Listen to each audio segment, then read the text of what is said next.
Hey guys, this is an exciting podcast. So our guest for today is Sahil. Sahil is an EB1A recipient, and today we are going to go deep into his story about how he came to US, what challenges he went through, how he secured his EB1A green card.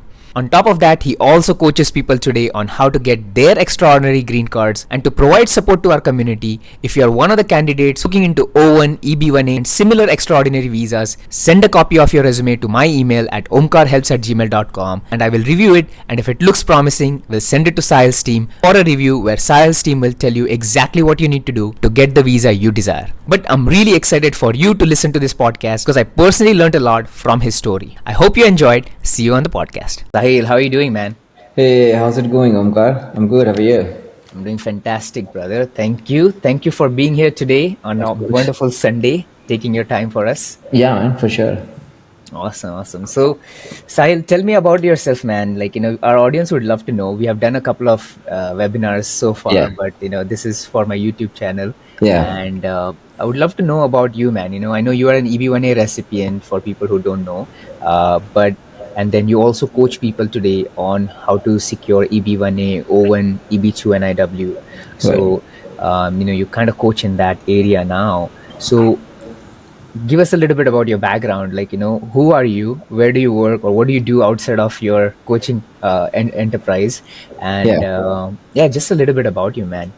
Yeah, for sure, brother. So I came to States in 2014 to do my master's. So I did my master's in computer science from State University of New York. Graduated from there, like everyone else, worked on like CPT, OPT, STEM OPT, and then I think you know this, but like basically got approved for my H1B in like my last attempt, the third and last one, which was a little bit of a scare because like I didn't get to know about it like until at the very end when I almost made plans to like move out or like move to Canada or something like that, which I was thinking at that time while working for SAP. So yeah, man, did that. Then was on EB2 for a bit. I had my EB2 approved, but honestly was like useless outside of getting like my H1B extended. Yeah. Same with my wife. She came on F1 as well. Worked on OPT, STEM OPT, exact same thing. Got lucky, picked in like the last H1B attempt.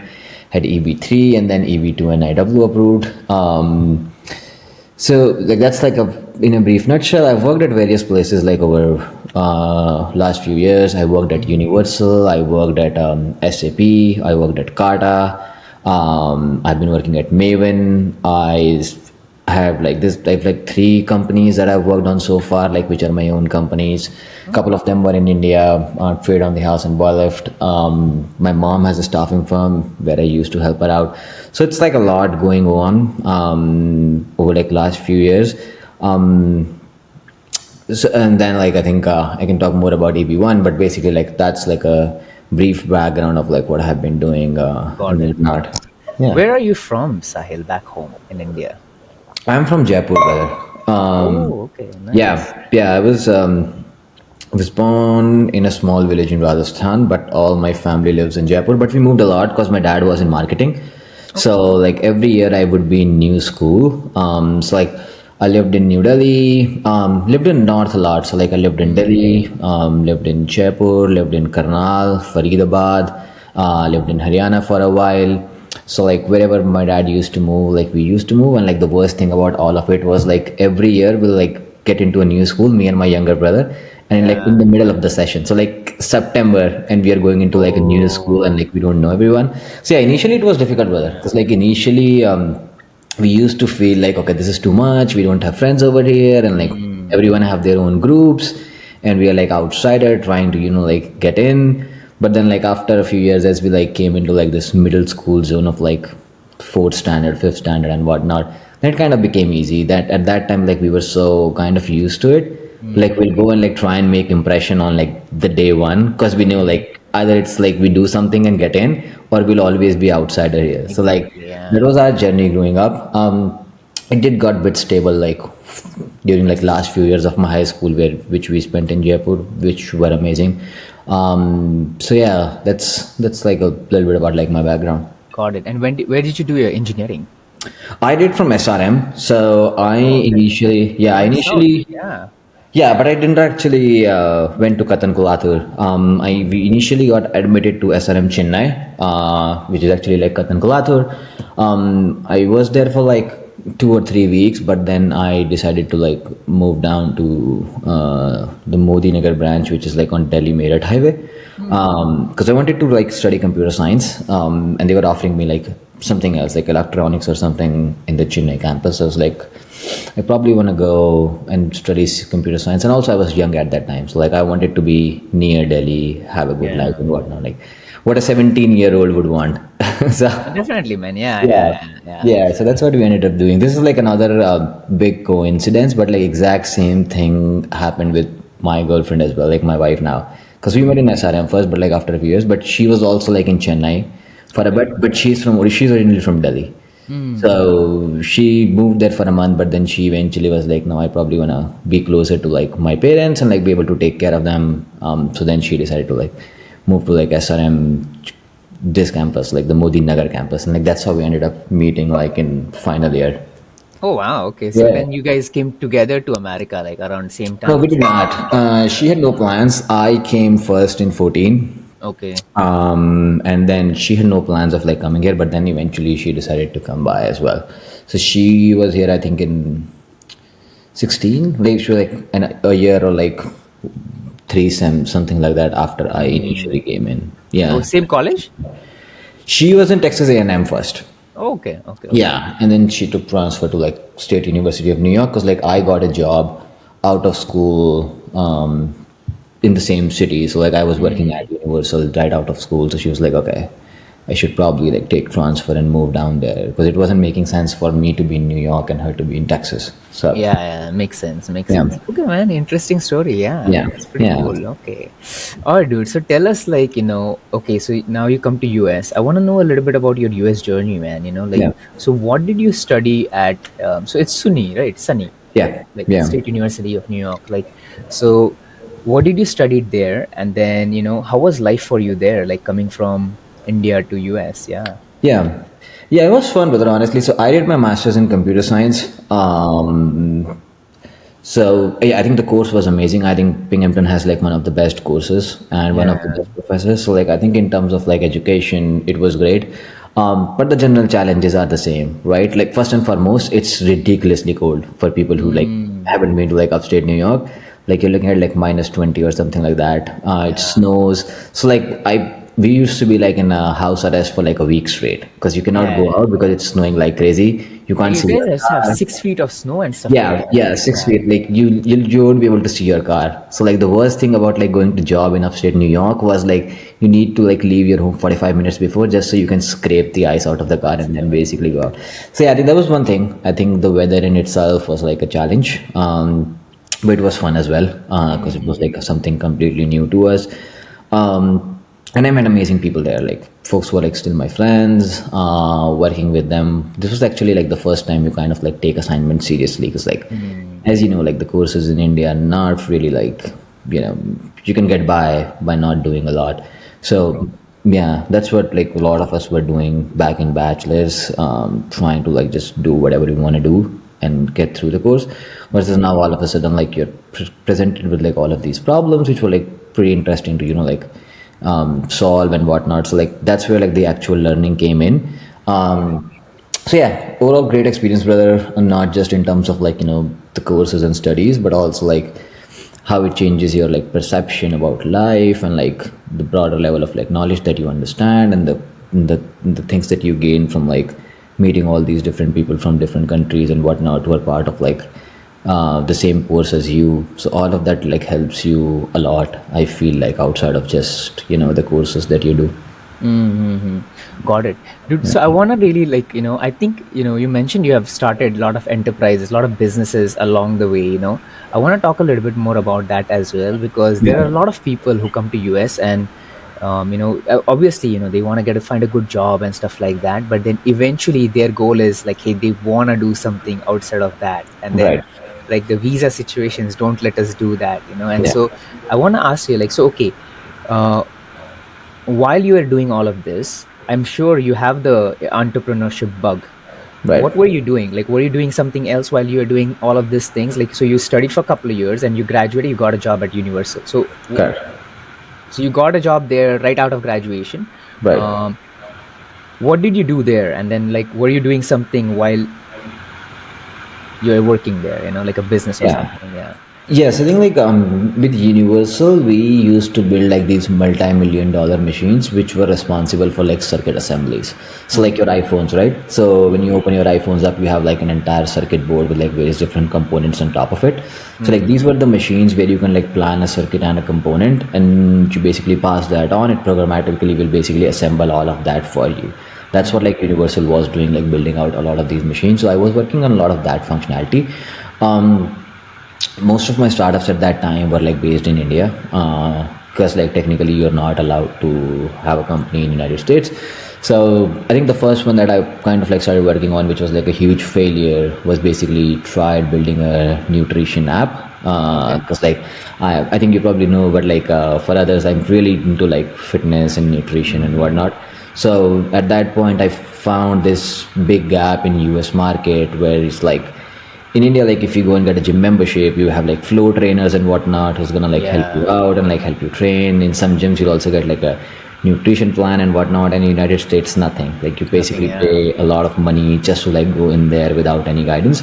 So that's where I thought like, hey, this is a space where we could like build up something like a small nutrition app, and then maybe eventually add like workout programs and whatnot into that, and we can like capture the market.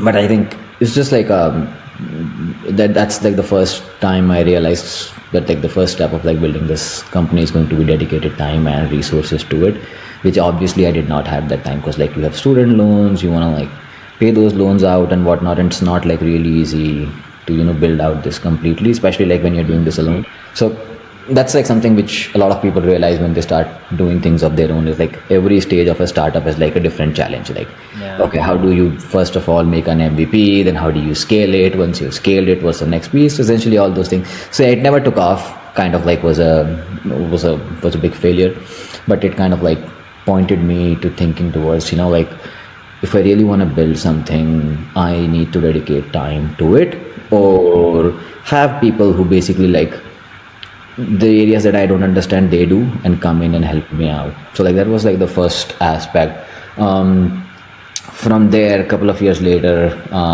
we started trade on the house. So that was more around like algorithmic trading, because me and my friend during the bachelor's used to do like a lot of day trading.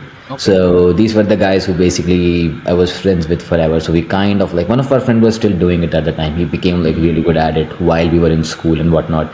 He was completely focused on like still trading and whatnot. Got it. So with him, we built this product out. This was the first one where he kind of helped me understand like, how do you really scale a business versus like just building like an MVP and trying to push through it.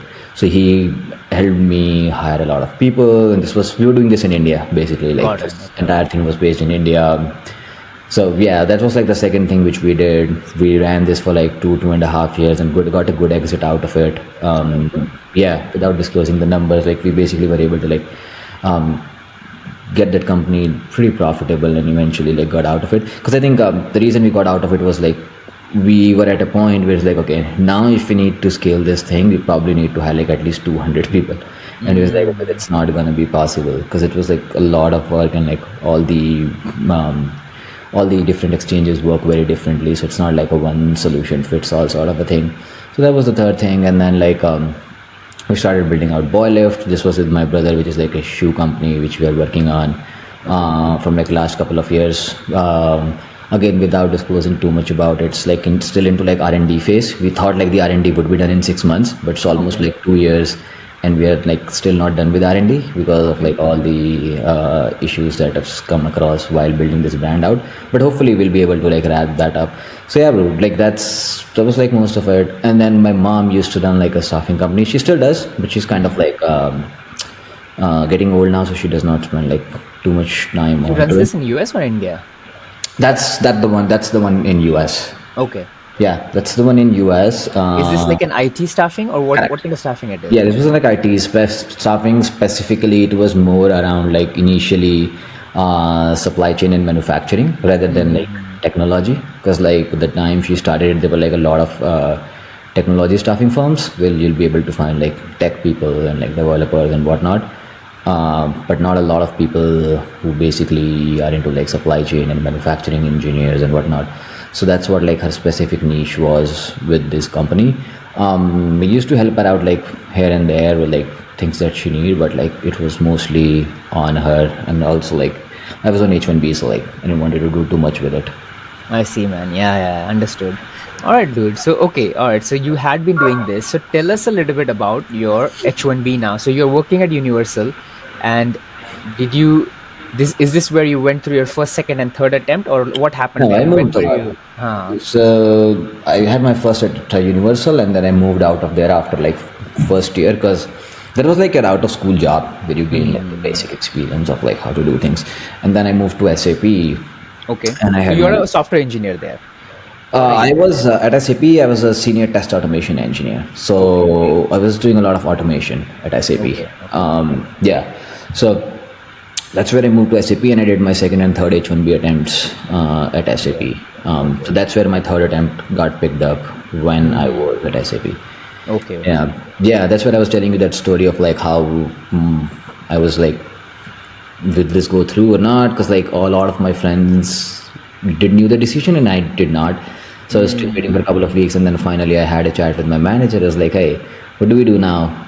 So he said like, hey, we have a team in Prague, Czech Republic, and we have a team in Canada. So maybe figure out if you want to move to like one of those countries. And like I was talking to like my girlfriend at the time, so she was like, okay, dude, like I moved from Texas to New York. Now I moved from like New York to DC, and now you want to move me to Canada? Like, this is not something I want to do. So, Yeah. but I had no option. But was glad that it came through, and we didn't have to like pull that off. Got the H1B last Yeah, year. Okay. yeah. So, dude, what is your master's again in US then? Computer science. Okay. That's interesting. So, you from computer science, you went into testing and stuff like that. Right. So, Yeah. more of like hardware, right? You're into hardware there. No, not really. So I was in hardware at Universal. So like this is another. Actually, that's a good question now that you ask. So like a lot of time people who comes to me with like for like an EB1A Yeah. have this concern like, hey, like I don't have like a chain of experience which leads to like the same thing, because I was doing something and then I was doing something else and then I was doing something else.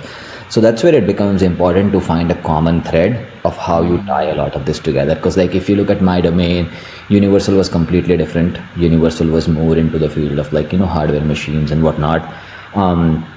Then SAP, I was at SAP Concur, so that's like their travel and expense management platform. So I was totally into the travel world.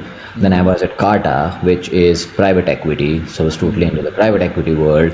And then Maven was around trucking operations and like supply chain and whatnot. So they are all totally different domain. That's where like I think the niche component comes into play, where of like how do you create your story? Do you want to talk about like the technical skills or like the domain or like the project or the national interest? So you have to figure out what are those components amongst these all four where you can pull in and like create a story. So like that was also like one of my biggest pain point when I started preparing my petition. Because like, okay, what do I talk about? Like, what exactly do I do? Because I do so much. It's like nothing is aligning. So I was so confused for like first few months until I like finally was able to figure out one aspect of like how do I want to relate this. Got it. Bro, I want to know a little bit of your timeline, man. Like, I want to make sense of this. So, okay, 2014 you come, 2016 you graduate, 2016 to 2017 is Universal, 2017 you move out to SAP. Correct. Yeah, so basically 2014 to 16 masters, 16 to 17 now at Universal. Then I moved out to SAP, was there for a couple of years. Then moved to Carta, was there for like 2 or 3 years. And then... So 19 you go to Carta, and then... Correct. And then since 21, I'm at Maven.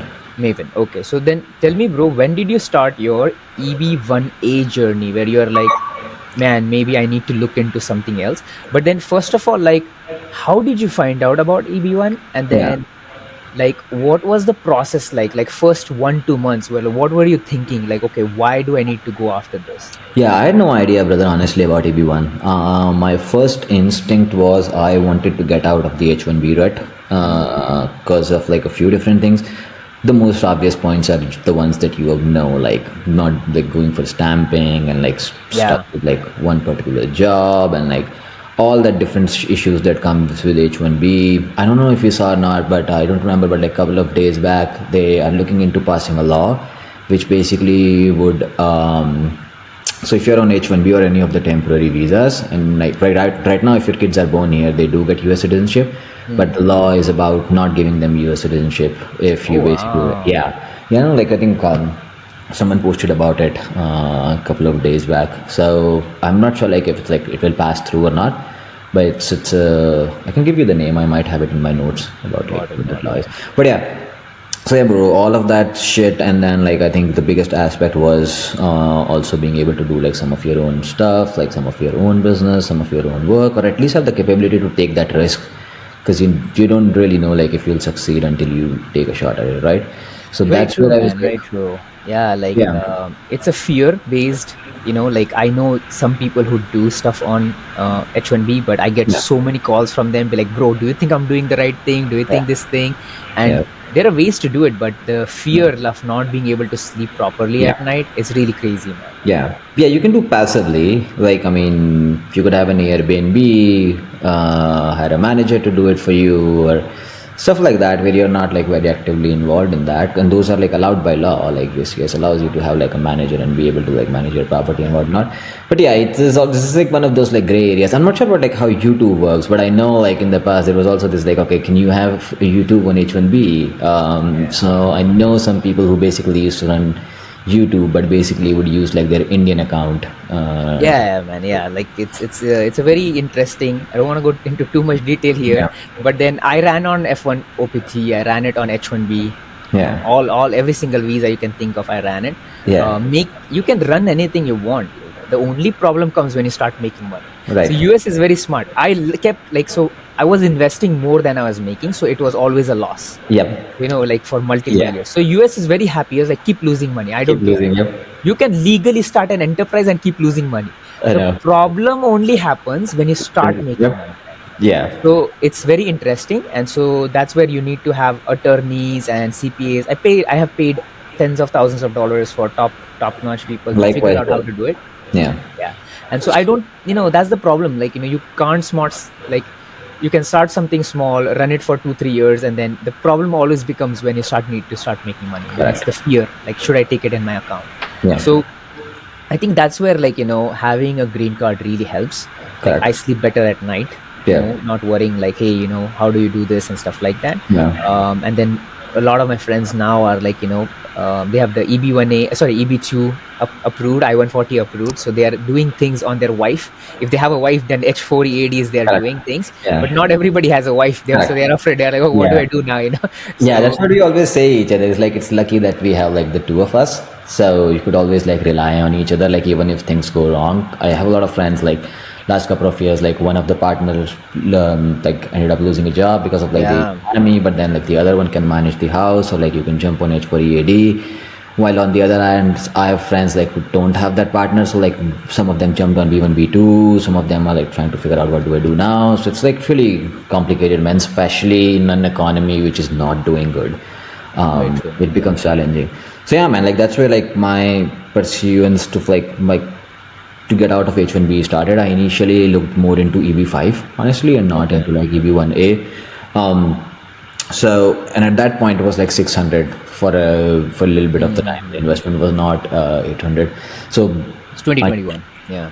yeah, sometimes around that. So that's where like I looked into EB5, and then like talked to one of my uncles, like was a friend of my father, and he was like, okay, I can give you the money, and like you can pay me back like with X% of like interest rate, and like you have like all of these projects which you can like put your money in United States for EB5, and you get like a 5% in return, or like whatever they offer. And we're like, okay, even this is like couple percent higher than what would I have to do.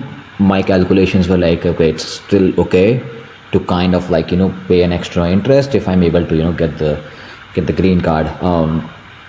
But then I realized, like, I talked to a few attorneys, and then I realized that basically they charge, most of them charge like per source of income, because it needs to be like very strongly tied of like where you are getting this money from.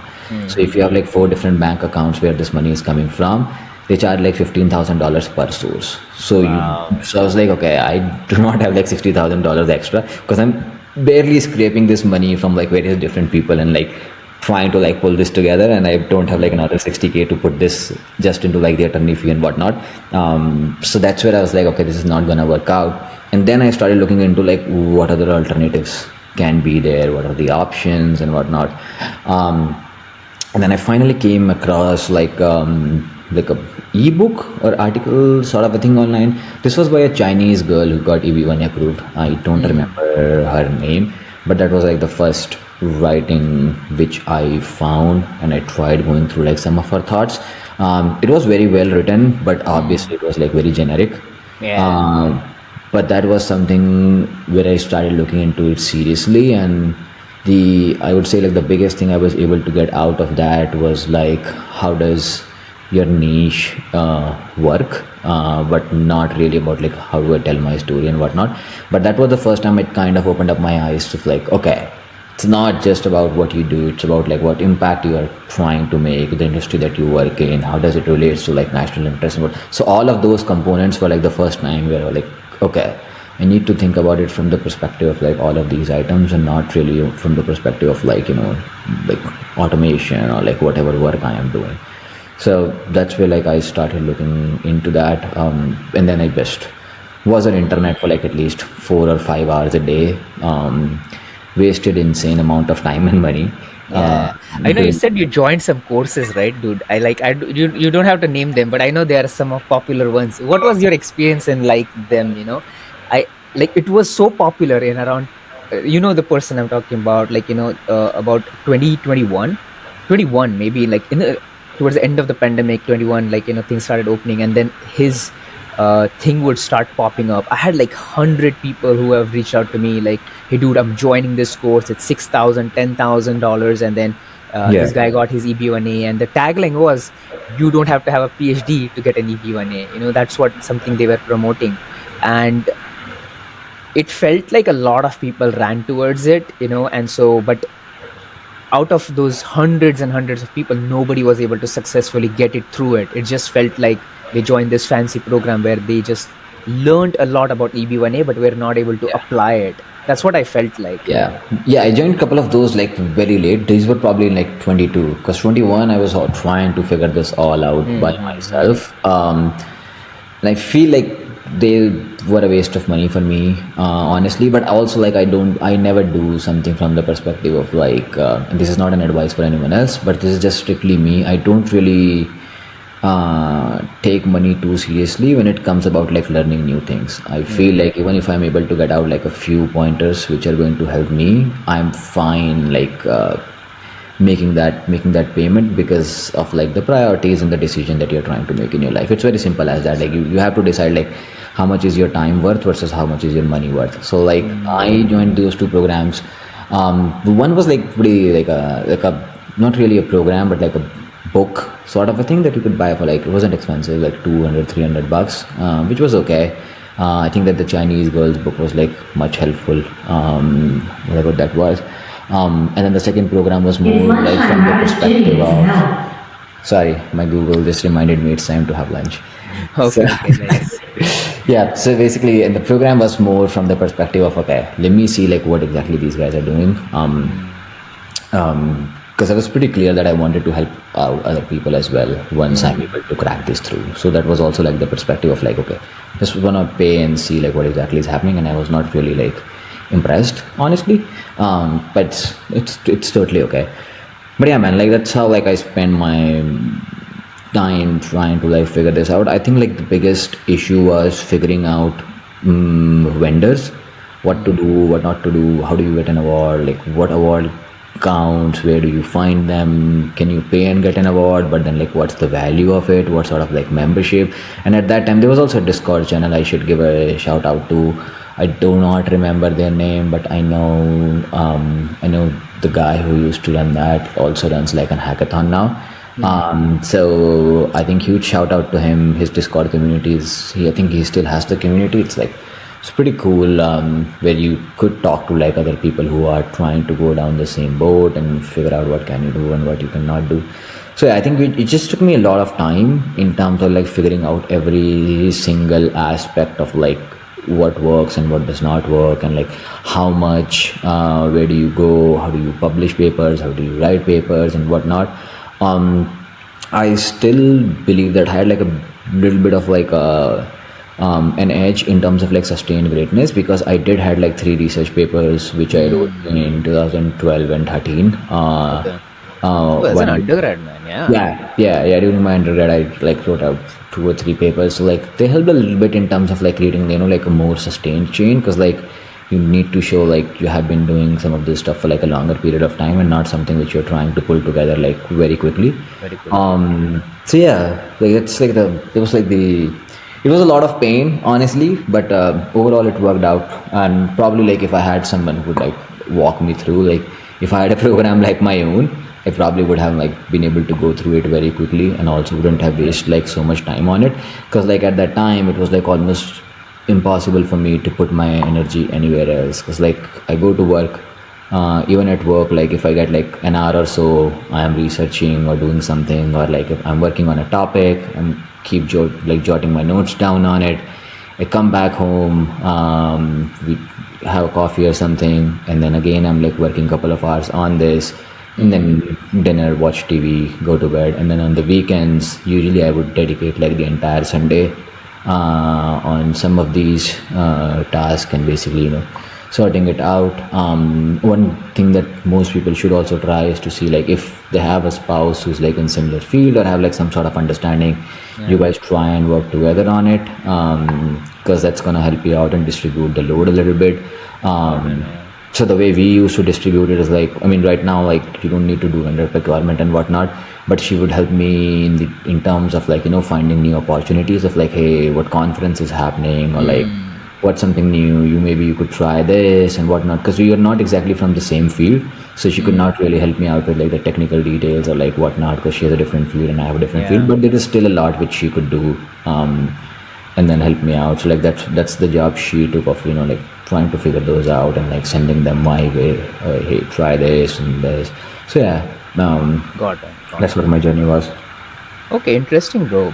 Tell me a little bit about how much investment you did during this time, like just to like figure out all these programs and stuff like that. And then tell me like what was the investment in like these programs to learn, and then second is tell me your investment in like how did you publish these papers and stuff like that, because that does cost some kind of like it does.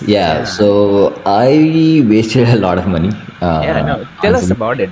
So there are a few different things to this. One is like so in terms of like publishing your papers, I was like, okay, I probably need to publish them in like really good quality journals. But then the problems with those is like, if they are like open access, you're looking at like the fee of from like minimum $600 to $900 per paper, and goes up to like $4,000. I still probably have like list of like what each journal basically cost to publish them. So that's an insane amount of money. Another is like a quick hack which I can tell your audience is like, some of these journals which are not Q1 but are like Q2 level journals would also have like an option of country as like your affiliation. So always choose India and don't choose United States, because it doesn't really matter from the perspective of like publishing your paper out. But like as soon as you select India, your publication cost goes down, because like they charge based on like your country. So like you'll end up paying like 1/4 of like what you exactly are going to pay when you select US. So there's like tens of tricks like that which I now tell in the program to people of like, hey, do this, because like I ended up probably north of like $4,000 or $5,000 just for paper publications. Wow. I also ended up like north of $5,000 on like press coverages, which is like worth probably like $500 once I figured out. And like some of this could be like, I was thinking like, okay, I'm reaching out to this journalist and he's gonna cover me up, and then they'll charge you like a fee of like outlet fee and whatnot, and like editor's fee of like helping you edit the article out, because we are not journalists, so we don't know how to write an article which is going to be appealing to media and can be accepted and whatnot. So like those fees were like racked up a lot. Other like memberships and stuff, like even though like you get some sort of like membership in an extreme organization, you still have to pay like their annual fee for joining them. So like all of those add up. And then I had no way of telling like which one works and which one does not work. So I'm probably getting like 5 of these where I probably only needed like one because other 4 doesn't even count, and you basically just wasted your money on that. A couple of like these books and like the one course that I joined. So I don't know, brother, like I wasted like a lot of money on this, and then you have the attorney fees. So for How sure, much was like your attorney fee? above 30K for sure. Got it. Okay, cool. Alright. So you're okay. It was all total was 30 grand just to figure out the green card then with attorney fees and everything. I guess like at the very least. Got it. This Yeah. includes the filing from the attorney, right? Correct. How much did the attorney cost, bro? Like right now they're quoting like 15-20 grand. It's expensive. Like they have gotten really high in last. Yes, they have gotten 2 years. ridiculously high. I know like these attorneys like charging like 15K and 16K. We still do work with like a lot of amazing attorneys. I mean, not all of them are like that. We have some amazing attorneys in our pool, and they offer like 30 to 40% discount for our clients right now. So like our clients are still paying like 7K, 8K. Wow, for an EB1A? For an EB1A, yes. Dude, Paying wow. like 8K. And then one of the attorneys that we work with, they're offering like a 70% money back guarantee for our clients in case If they don't get it. Wow. Yep, if they don't get it. So like, because like That's a it's big deal, man. Attorneys don't take a case if they don't think you're gonna get it. and they're not gonna give you money back, like for sure. Yeah, So, exactly. So like this is like great deal. Like okay, so because I've never spoken to an attorney who's like, I'll give you your money back, because then they really know what they're doing, because they have like a 99% acceptance rate, and then 1% they don't mind giving that money Correct. back. Yeah, they take that bet. It's like basically, Yeah. hey, like if we get 10 profiles from these guys, we know that 8 are definitely gonna get approved. So we wanna take that risk of like 1 or 2 cases going into RFE section and whatnot. Yeah.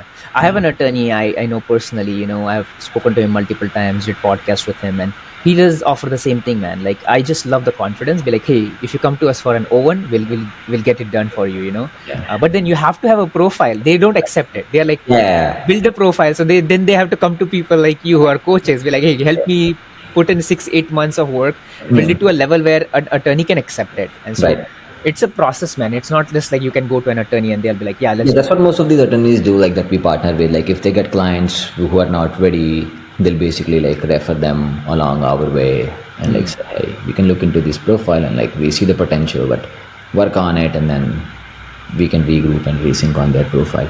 Got it. Okay. So, Sahil, let's talk about your program, man. I'm very interested and curious about how did you start that business? And then also I want to learn, how do you support people on how do you really take these people to the program, and if they're coming at a 0 to a 1 level of profile, how do they take it to an 8, 9, 10 of an O1 and an EB1A? So like, can you give it a little bit of timeline? When did you secure your EB1A, and then what year was this, like towards end of 2022, or I don't remember exactly, but then what happened the next year? You started the program, what happened in the year after, and then how is it going now? Like so there is so much to unpack here. Like, so I got my approval last year, and then the thing that I used to do was like I never had it in my mind that I want to like turn this into a program or whatnot. My perspective was more around like, how can I teach this to my mom's contractors, because like they used to struggle with like their employment simply because like companies don't want to like sponsor their visas and like whatnot and that sort of stuff. So I kind of started like taking a lot of these applications and basically like helping them out build up a profile, and then when I very quickly realized like USCIS has been changing a lot for like O1 and EB1A in terms of like how they judge these cases, because like they're also evolving with us as this entire category is evolving. So they are also trying to set like certain standards and certain parameters, and like every month or so you'll see like some sort of changes in like how the educations are being made. So I quickly realized that if I want to like help these folks out, I want to make sure that we are updated, because like that's like the biggest problem with like a lot of people who are trying to do this individually. A lot of them are like my friends who want to help out. One is they don't have the enough bandwidth or time, so they take two or three clients, cannot do it on scale, and they're not like in sync with like what's happening with like USCIS. So like if I try and build someone's profile from the perspective of like how my profile was, they probably will not get approved. Like maybe my profile today will not get approved because the standards just keep going up, and then you have to like make certain changes. So yeah, man, like once I got approved, my goal was to like help these people out. So I started doing that, and then I was like constantly repeating the same information, like the base information of like do XYCD, asking them from like, okay, so like now when anyone joins my program, like the first thing they do is like they have like a list of 50 tasks where they put in like a lot of information so that I can extract valuable information out of it, because a lot of times these people do not know what can be used as evidence and what cannot be used as evidence, and all of them have like some sort of evidences in their past which I'm able to use. So that's where like I first decided to create this into like a product, so that I can like make it easier for these contractors to give me an information, and saves me time as well. Otherwise I'm doing the same thing with everyone, like okay, sit down with me, and we are sitting down there for like 2 hours going like question by question. So that's how like I turned this. From there I was like, okay, I think like this is a product which can help out other people as well, and that's where I turned that into a program. The way I used to do this program in the past was, we used to do like a visa based program. Like, okay, what are your goals? We'll do like an immigration consultation. Do you want to do E1A or O1A? Basic program, strength program. It was like way too much in terms of like, individuality. It was good, but the challenge that we started running into with that program was like a lot of people were not sure like how their journey is going to look like from the point. Like things would change a lot from when we'll do the initial consultation to like 12 months down the line, especially like when economy turns, like they join the program, they end up losing their job, and now all of a sudden like EB1A goes on a back burner. Like the priority becomes to like figure out either an EB2 and a W, so like H1B gets extended if they move it to like someone else, or like an O1A, so that they don't have like an H1B, they basically want to go down the O1 route. So that's where I came up with like the immigration success program, which we offer now for 2 years. So we don't sell EB1 or O1 or EB2 and AW. The goal is to basically, focus on like your immigration needs for a couple of years, and also like focus on how do we build up a profile, because like the path to building a profile for O1 or EB2 and AW, it all leads to like EB1A eventually. So like it's like on a scale of 10, is if EB1 is like around 10, you're probably looking at like 5 to 7 on O1, and maybe like a 1 to 3 on EB2 and AW. So that's why we changed the program, simply because we wanted to make sure like we're able to support you based on like how your immigration journey evolves. And the goal was to have this for 2 years, so that first and foremost we can keep it ethical and organic. So no funny business. Give you time, you were able to build up your profile. And then like the most important thing is like once you give yourself time, you have the space of like in making adjustments based on like changes that USCIS puts into the place. Because what happens is if you're trying to quickly ramp this up in a shorter period of time, one, you'll not be able to have sustained greatness, and second, you don't have time to kind of make changes to like how the landscape is changing. So like let's say today you get like an XYZ membership, and then tomorrow USCIS says, okay, we don't value it. Like right now there is a lot of questions around senior IEEE membership. So like whatever comes up, you need a game plan around that. So when you give yourself time, you can like make changes and adjust to like how this entire situation is going on. So like that's where like I feel like this program will bring like a lot of value, and then that's why I initially thought of like moving away from the visa and going into like this 2-year program. I do not sell courses on here, because I feel like the DIY courses are like not something which you should pay for. Like there's like a lot of information out there if you want to like just do it yourself, and like if you don't like, I think like the goal should be like if you don't want to waste money, and if you don't want to save, if you don't want to waste money, and if you don't want to like spend a lot of time into this process, like that's where we come in. Because like with DIY courses, first and foremost, like it's very generic information, it's not tailored to you, so like you have to do all of those. The biggest thing with EB1A is like having the right vendor connections and vendor procurement, which you do not get at all in these DIY courses. You do not know which publisher to reach out, you do not know which journalist to reach out, which attorney to reach out, you don't have any of that access to profile evaluations with attorney, no personalized story, no analytical support, no attorney input, no cost savings. Like it's so much time consuming that I felt like DIY courses are not going to be of much value. So that's why I've never gone and down into that right of like, recording videos and like selling those, because I felt like that's not something what I want to do. Like if you want to work with me, like you work with me and my team for 2 years, we just basically help you out through everything. The first step that happens is like when you goes into the program is like for the first month, don't expect to gather any evidences in the first month. The entire goal is to like get all as much information as possible from you, trying to see what can be used, sit down with you, create a story, create a niche, and figure out like what the blueprint is going to be for like the next XYZ amount of time. Because like we do offer this program for 2 years, but like the fastest people get out in like 3 to 5 months, depending on like where their profile stands, versus like someone might be out in like 12 months, someone might be out in 15 months. There are a lot of people who join the program who first file for O1A around like a 12 month point mark, and then spend another 6 months and file for EB1A after 18 month mark. So it like really depends. The reason for offering 2 years is like, even if someone goes out of that 2 years, I don't really think at that point he needs us. He has all the information. So sometimes people come up to me and like, hey, like maybe I don't want to do this now, but I still want to join the program. Would you support me after 2 years? I'm like, dude, you'll learn. What do you want me to pay me after 2 years? You'll be able to learn everything throughout these 2 years. That at that point you'll be able to like get through. And I'm always available for a call if you just need to consult me, rather than like being a part of the program at this point. So yeah, you come in for the first month. We just work on all of that aspect. We curate your plan. All the different criteria that we are going to target, how we are going to target them, what's going to be our case strategy. We have a community of people, so like it allows people from like same niche or like same field to kind of like collaborate together, refer each other and whatnot. Vendor procurement is a big one. Like yesterday we kind of like sourced through an award which probably like no one knows about other than us. So we just sent it to like 25 people in the community who we thought could be like a good fit. So like I think 70% of them do have a good chance of like taking a shot at it. So, and that keeps happening like every few weeks, where we'll get like a new vendor and we'll shot out at that. Cost saving on like where exactly to spend money. Does it make sense to go and do this? Does it make sense to go and do this? Because like if you look at the maths, in all honesty, it's like most of the media poaching, if you go and try find like media agencies who do like organic media pitching for you, you probably are looking at like $5,000 for 5 PRs. With us, it'll probably be done like within like $1,000, 1,500 max. So you end up saving like $3,500 on attorney cost. If like, as I told, 7,000, 8,000, saving like at least $3,000 over there.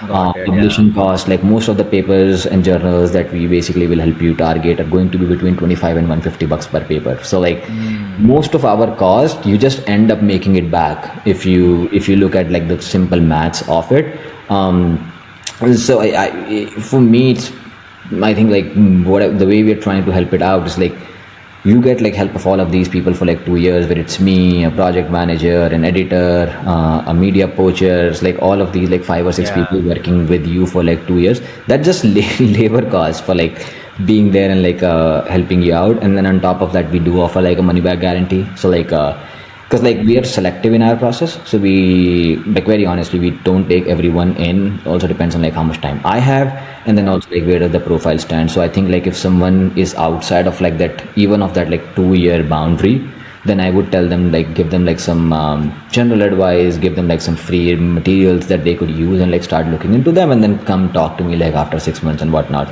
Because like as part of like our money back guarantee, we say like, okay, no one can predict what your decision is going to be, but basically we make sure that you get 3 criteria out of it. In all honesty, I've never filed a case with 3 criteria. Usually we basically have like 5 to 7 going on, but we make promise that 3 will be sorted. And then also like the attorneys usually do like a money back guarantee as well. So that's how like we're running the program right now, and I feel like pretty good with it at this point. Yeah, man, that's very exciting, Yeah. So that's a lot to process for me, to be honest. I was listening very intently. I know, dude. It's so much. Yeah. Yeah. And so, maybe we'll lighten it up a little bit, Sahil, can I be honest with you, man? I think the value of a green card is close to $500,000 or $1 million today. Yeah. So sorry for cutting you off, but that's like totally true. Like my wife and I think I told you that we were initially looking into the Portuguese golden visa, and now we are going towards like the Greece golden visa. minimum investment was 250, which is now getting changed to like 400,000. So like when you're talking about like some of these green cards, like this is peanut money, man. Then this is like I know, this dude. is not Yeah. good investment. Yeah. Dude, it's a 10% raise for you, man. Like I feel like it's a Correct. very hesitance from people, because I think, because they are new in America, right? Like the people sometimes, they are like 2 years, 3 years. They don't have the 10 year, Right.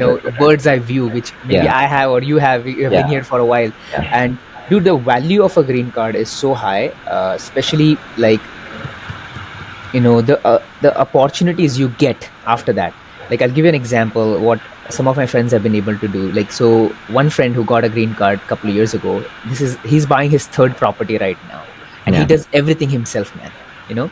So he's able to do that. Another friend I know, he's from Amazon, got his green card last year, EB1A. He went through the that guy's program, what we talked about. He didn't Yeah. like it. He went himself, connected with a attorney company. They charged him 20 plus grand, but they were like, we'll coach you on how to do it. And so they like, which is technically not allowed, an attorney cannot coach you, but then somehow they did figure out a way. He got his green card, and now he has two jobs, man. So he has his full-time job at Amazon, doesn't tell his boss that he has another job in the evening, and so he does Yeah. this thing as well, but he doesn't need a H1B to do that. On green card, he doesn't have to share a concurrent H1B, all those details with them. Yeah. So he's able to double his income through that. So, Right. advantage are for sure a lot, but then, dude, like, I think 20-30 grand is like a joke, man. I did day one CPT, 35 grand I just spent on a degree which I don't need. So, Yeah. and then on top of that, I'm spending other money for a green card and stuff like that, looking Yeah. into it, attorneys and everything. So, Yeah. Yeah, and I I feel always like, tell people like to come from the perspective of like really trying to improve their profile and not from the perspective of like, hey, I want to get a green card. Yes, that is our goal, but it's not really a great mindset. Because like I'll tell you what, for first 3 months and you feel like okay, awesome, you have all the motivation and the passion in the world to kind of go after it, and then you might feel it's like okay, this is never ending, now I have to go do this, now I have to go do this, and that becomes a headache. You don't want stress in your life. Like we all have enough stress in our life, so you don't want to add additional stress. Like I figured it out like once I went into this loop of like, oh man, this is going to never end, like this is something which will take forever. But then I kind of like changed my mindset and started thinking from the perspective of like, okay, like I really genuinely want to do some good research and good work, and then like all of this would basically help me build a better resume and a better profile.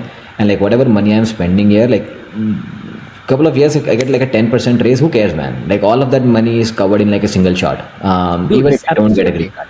Yeah. Absolutely. Look, I think, let's say 25-30 grand is the investment. But Right. then, Sahil, look at that now. If I write 5 papers and I publish them, look at my LinkedIn. Right. My LinkedIn is going to be solid. And if I talk about it, like post people, like, hey guys, I just wrote an article on this paper and I've published it. Yeah. Would love your feedback as an industry, this thing. Correct. Do these 5 of them. Yeah. Talk about 5 awards you got and then post it. Dude, it's like incredible. When you apply for positions, it's like they got, like, I see so many, when I post this thing, hey, I'm doing this in the industry, and people reach out to me after that, like they see all of that, what I'm doing, and so that Yeah. adds a lot of value for you to be publishing work and stuff like that. Yeah. Another thing is, like, I feel like this is a lot of this thing which people don't understand, man. Like, my own company supports so much money. Like, they'll put so much money if I want to join, like, memberships, and like even if I want to publish a paper, they will actually reimburse me for that. So people, I feel like, don't understand this and they don't take advantage of it. Like, they can actually get that 3-4 grand from somebody else to pay for the papers Yeah. and get things done. It's like you just Yeah. have to be smart about how you use the Yeah. resources given to you. Yeah, 100%, brother. I think that's something which can very easily be saved. Like that's like also part of the program that we do in 2 sessions. One is like a lot of people, like simply from the EB1A perspective. Like I've pushed so many people from Amazon because I think Amazon in the middle was like not able to file these EB2 petition, like labor certification. doing it still, They laid Sahil. off. Yeah. Yeah. Yeah, They're so not because doing they it. did layoff. So like all these people, they come up to me, they prepare their petition, and they don't have to pay lawyer fees. They basically like go and like ask their company attorneys to file for their petition. File it, yeah. Yeah, same goes for O1A. A lot of time people come up to me is like, hey, I do not know like my employer is going to do it or not. So then we have like an elevator pitch. We kind of like sit down and prepare with them. Good. It's like, hey, these are the points you want to go and talk to your boss about. It's like, hey, like, you want to do my O1. So first and foremost, your money is not going to go into waste because it's not a lottery based system. And then like also I'll be tied to you. I'm not going to be moving out because technically like you can work multiple jobs in O1, but it's not a transfer. Someone else needs to file another O1 for you. So like you can have 5 O1 but not a technical transfer. So all of these, like we kind of help them create a page and basically help them save money of like, okay, now do this and go and talk to your attorney. So like as much money as they can pull out from there, it's going to be helpful. Some of these companies like also pay for like research. So like I do have clients who work at AMD who basically like, so AMD helps them like with research. So like whenever their paper is ready, they basically like publish it and like put an invoice for AMD to pay for it. So like there's like a lot of things that you could do. Yeah. Same, I got a PMP license when I was my goal was to prepare for O1 and EB1A. Yeah. And so as a project manager, I'm an assistant project manager, work on some projects. And so I was like, if a PMP will help me, and then I talked to my boss, like, hey, I'm going to take this exam. Can you fund it for me? And this is going to be great for me. Dude, they paid $500 for my class and $500 for my PMP, and they gave me a $500 bonus when I passed it too. So it's like, it's all money, man, in my pockets, And so it's like just getting these extra things like adds so much value, and your resume looks so much better, man. Correct.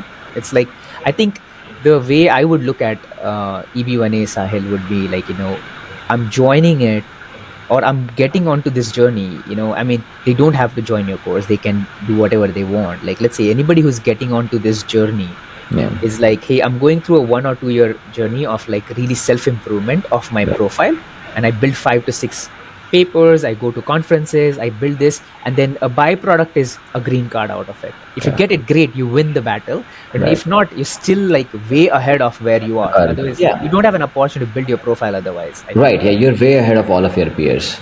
Yeah, exactly. So I think this is a great program, man, for sure. I'll tell you a story of this girl who got O1 with my company. So this year, I think last year she didn't get 4th attempt, D1 CPT, didn't get it. And then we talked about it, and I had heard from somebody that there is a TRB, Transportation Research Board, you can do peer reviews for them. She did these and told her attorney at the company that, hey, I got these 2. Immediately they filed it for her because she was already a little bit highly paid and stuff like that. Yeah. She got 12, 13 grand of like savings just because the company filed it. Yeah, for sure, man. You gotta be smart and take advantages of like some of those things. Got it. Okay, awesome, Sahil. So I want to summarize this, man. So I really appreciate a lot of your time here. I know we are at 55 minutes. It's been excellent, man. Like just opening my brain on like what EB1 is, how do you go after it, and your story about it. Like, can you like? I want to wrap it up, man. Like, tell me a couple of things. Like, how has your life changed after getting a green card? Like, what is the difference you feel like? And then second is, why are you helping all these people? What motivates you to kind of like go and help these people get their green cards now? Yeah, I'd probably say, man, like I think in terms of like change of life, I think like the biggest thing is like peace of mind, which we were talking about, regardless of like, whether you want to like do something else, or like you're worried about getting laid off, or you have like responsibilities and kids and whatnot. And like, I'll tell you, I have a guy in my program, brother. He is 56 years old. So he's like, my son's gonna turn 21. So I want to do this like before he turns 21. So imagine the level of stress for a guy like him, who's like joined the program.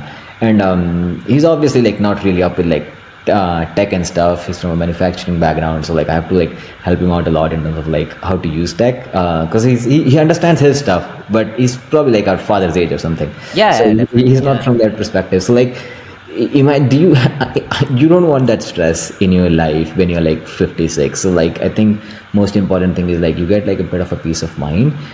If you are doing that you actually love doing, I don't think it's going to change too much from that perspective. Like if you enjoy your job, you love doing what you're doing, and you're doing that on H1B, great. It's not going to be anything magical that changes overnight. It just makes your life easier. You can travel easily. You don't have to like worry about stamping and whatnot. I think I told you this story as well once, where like we completely forgot that my visa does not have like I don't have a stamped visa. And then like we ended up making like a plan for like a Europe trip, book like our reservations and whatnot. Like a year, like 6 months or 7 months ago, like previous year, we were planning to go like next year summer, and then we were happy as like, oh shit, we scored a deal. And then like 3 months before we had to leave, we realized I don't have stamping, and we had to like cancel everything. So we ended up losing some money. Some of it was like refundable. So like all of that stuff, like around the flexibility and everything of that sort, is something you're gonna get. Also like a lot of financial help. Like I think I told you the story of like leasing a car on H1B is also Yeah. like an hassle. So all of those smaller little things, your life is gonna be easier. And like the reason I do it, I think like I was being very honest and upfront about it. Like initially, my whole goal was to like help out my mother with her stuff. But then I was like, okay, if I'm helping these people out, I can help like a lot of other people. It is very stressful, brother, because like I am one of those guys who just takes on like all the responsibility on his shoulders, which is not really a great idea if you're an entrepreneur. You basically want to pass this on to like other people and want to make sure like you teach them and they do it. So it's a big responsibility, because every other person who comes into the program, I feel like, okay, I have one more person on my shoulder to like help them through and get through this line. So initially I used to get stressed a lot. It's like, oh shit, man, this is spending with this guy, or this does not happen and whatnot. But then once you get like a couple of these people, and they've all become my friends at this point. Like they'll be like on Instagram texting me. It's like, dude, don't text me on Instagram. And this is Saturday.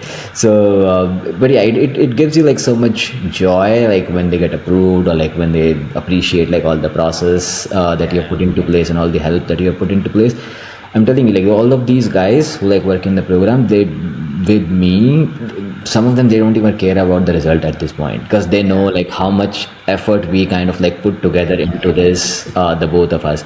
So I can tell you at this point is like, if this guy, even if this guy gets rejected, and I hope no, do not, they're gonna be like, no, like this guy did everything possible for us to kind of like pull this through. So that's the relationship I have with these people, and I think that's something which helps me like enjoy this entire process, rather than becoming like really stressful of like, okay, I have another guy and I need to get him through as well.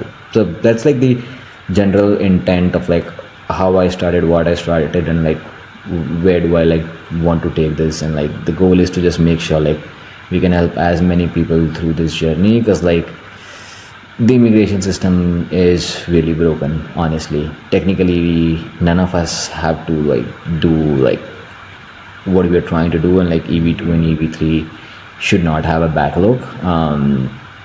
But I feel like I have a lot of friends who I talk to, and they have still not done this. Like I have a set of friends who basically were like, dude, you got approved, get us approved now. Yeah. I have a set of friends who are like, something will happen, some rules will change and whatnot. So you get both sort of people. So if you want to like sit down and just like let things happen as they happen, sure. And if you want to be like more proactive and like want to take things in your control, then you probably should like look into it.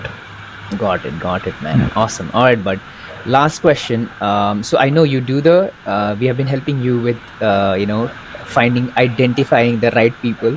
Right. So yes, so we love doing that. We love helping you guys, and then so love helping our audience. So guys, if you have, let's say you want to work with Sahil, you want your profile to be evaluated for an O1 or an EB1A or an EB2 NIW, then go ahead and send a copy of your resume to my email omkarhelps@gmail.com, and I'll post it in the description. And then connect with us. What we'll do a quick review of your profile and then forward it to Sahil's team. And once if he sees your resume is good enough, then it's a promising, then he'll offer you a consulting call, and then maybe you can go from there, Sahil. Is that fair? Yeah, that totally makes sense, man. Like a lot of time, people reach out to us like on various different channels, like on Instagram and whatnot. But I think like the most structured way is like if they could like send you a resume and you can like pass that along, because that just helps me. Because like it does not really help me when like people go on to like Ginny Green Cards Instagram and like send us a message, hey, I'm doing XYZ, can you tell me what do I do? Because this is just not enough context. So like sharing a resume like via the email route works out best. Yeah, definitely. And then I have a team as well who look through it, and then I personally look through every single resume actually, and I love doing that. And then just like kind of giving them a feedback, be like, hey, you're just graduating, man, maybe you need a couple of years of experience, or like, hey, you look really good as a profile, but then you can start right now, and then 1-2 years you will be ready, and then I can see the passion, I can see the ambition. It helps those people to be connected to you. I don't want to send 100 resumes your way every week. So Right. much better than we kind of like Yeah. filter them out. Yeah. Yeah. So yeah, man. Yeah. So all right, folks. Yeah. So I'll post the details in the description. You can connect with us there, and then happy to take you from there. But wrapping up, thanks, Sahil. Appreciate your time, man. This was fun. I really Yeah. enjoyed it. Thank you for having me, brother.